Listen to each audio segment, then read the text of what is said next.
All right, I want to welcome to the show Texas Democratic Congresswoman Julie Johnson. Congresswoman, we were just seeing Brooke there at Miami International Airport, one of the airports that are dealing with these flight delays and cancellations. Several other airports dealing with these ground stops. You know, the Transportation Secretary now says even more flights could be delayed and canceled as this shutdown continues. Americans are angered on so many fronts. As I mentioned a moment ago, you can cancel a vacation, but having to cancel, plans to go see a loved one, at a funeral or your wedding, perhaps. We have a producer who has a wedding in 2 weeks. That's a lot harder to swallow. What do you think the consequences are going to be for the American people as this continues to move forward with no end in sight? Well, the consequences are already devastating for the American people, of this shutdown in terms of a variety of things. Obviously, air traffic control being one of them, food SNAP and healthcare issues amongst the others. It's something that's very, very concerning. And so I was really disgusted when I saw today, obviously I was really pleased that Schumer had finally offered a Democratic compromise to say, okay, look, we're just going to all put our toys down. We're going to all just agree for another year to just get this thing going. If you say you want to negotiate, that gives plenty of time to go through the appropriations process.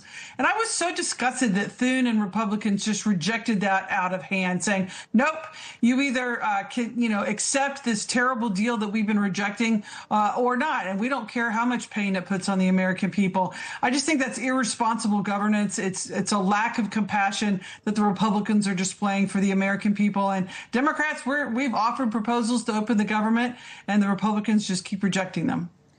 Congresswoman, at some point, somebody has to give, right? This can't go on forever. What do you say to Democrats being the quote unquote responsible ones then and just doing what Republicans say, Democrats have done in the past, pass the clean CR and give Republicans a chance to work towards a better health care plan? Because right now it's day 39. The American people, some are going hungry potentially right now because of the lack of SNAP benefits. Many are going without pay for weeks. And listen, you go on social media, you see people telling their stories and they cannot take it anymore.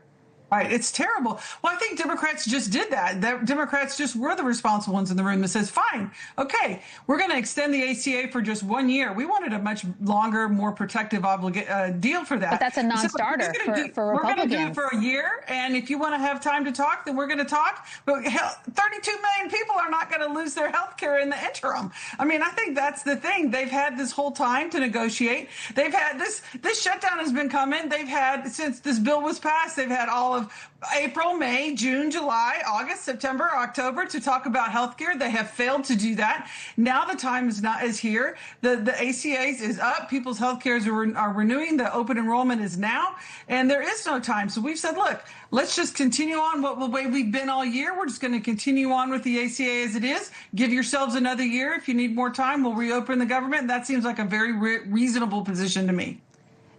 I think there is an argument that could seem like a reasonable position. I certainly think there's a point to be made there. But I think some people say at some point someone's going to have to give, whether it's Democrats or Republicans. And the give may be the same thing that happened on day one, yet people felt the pain for 30, 40, who knows, 50 days. Some people say this can go past Thanksgiving. What do you say to that? That can Democrats truly win this point? And if they don't, was this all for nothing? Well, I think Democrats are winning this point. The vast majority of the American people want the ACA credits to stay in place. That is what I hear all the time in my district. Because the thing is, if the Democrats were to just say, okay, we're going to do what the Republicans want, then 100,000 people in my district are going to lose their health care. That's a non-starter. And that goes on for the whole year. And so, and even longer than that. And so it is just a no-go on that issue. And we're trying to say, look, we're just going to keep the true status quo, which is the ACA tax credits in place. Everything else is just like it is. The problem is that their quote clean CR is not clean because it's kicking 32 million people off their health care. That is not a clean bill. People had health care and now they're going to lose it. So there's a big disparity in the premise of your question there, I think. I think it's just so frustrating, and I'm sure you can relate to this. Just being day 39 into this, and having to listen. I walk on the street and I do stories on the street and have to talk to people who are just absolutely frustrated that Congress isn't doing more, that the media isn't pressing members of Congress more, and so part of our job is to do that.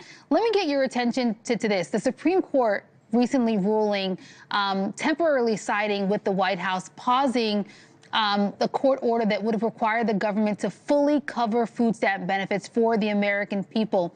How long could families who need assistance be going with no help? And is there any alternative solution here? Yeah, not long. I went to a food pantry myself, my staff here in the district. We did a volunteer shift this just 2 days ago, and I was really upset at what I saw. There's a doubling of the amount. This pantry that normally serves 300 people a day are serving 500 people a day. They're running out of food that they've never run out of before. And there's just a lot of first-time people who are utilizing the food pantry.